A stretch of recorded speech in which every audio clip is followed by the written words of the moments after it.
So we're going to give a different example of an edit. So we've gone through and we've done pretty much all our basic edits that we would normally do. We've done the basic here in all those things. We've done tone curve for contrast, and we've played around here. We've done HSL. We've done kind of our normal gamut of things. So let's do one that would be a different virtual copy. So I'm going to click here and go create new virtual copy. There we go. And then this new virtual copy is going to be a black and white. So I'm going to go over to where it says HSL color, and excuse me, I'm going to go to basic actually. With basic, treatment's going to be, instead of color, is going to go to black and white. So automatically we're here, and I have an adjustment brush thing that's turned on here. I got to get rid of that. So that's good for me to show you real quick. Here's my adjustment brush. I'm going to find it and grab it and delete it so that we get rid of that. So adjustment brush stuff would show up differently than it would be here like this. So I've got our image that was color, and now it's in black and white. It's good to notice that sometimes maybe things look different in black and white than in color, besides the obvious, and that maybe you want more contrast, you want to play around some more. So for example, I might want to make things pop a little bit by, say, going to where the eyes are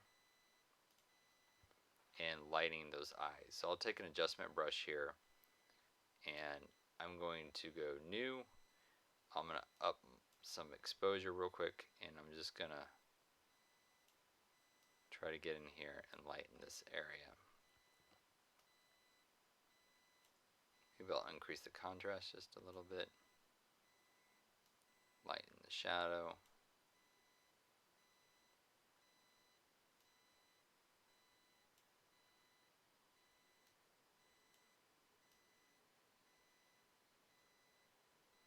Just so that there's a little bit more detail in there. Now, I might want to go back to our basic menu here, and let me go to fit, and let me just see what happens if I play around with a little bit stronger deep dark blacks overall. I may even want to go to tone curve and play around with taking my shadows a little darker, just so it's got a little bit more of a punch to it. And then a lot of times when I do black and whites, I'll want to make sure that I've got a pure white or close to pure white somewhere. So I don't quite have that, so I'll go back to basic.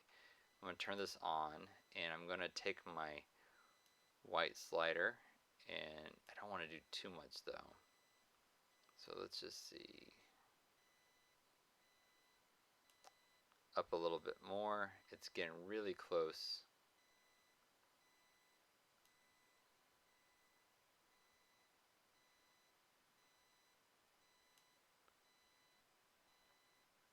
So I took it pretty close to having white in that area, a little bit more than I had before, so it's got a little bit more punch to it. I think that works pretty well. A lot of times I'll also want to do a bit of a vignette just to kind of make the corners a little darker. That makes the lighter parts pop out even more. So you can kind of play around, but you usually edit a little differently for black and whites than you would in color.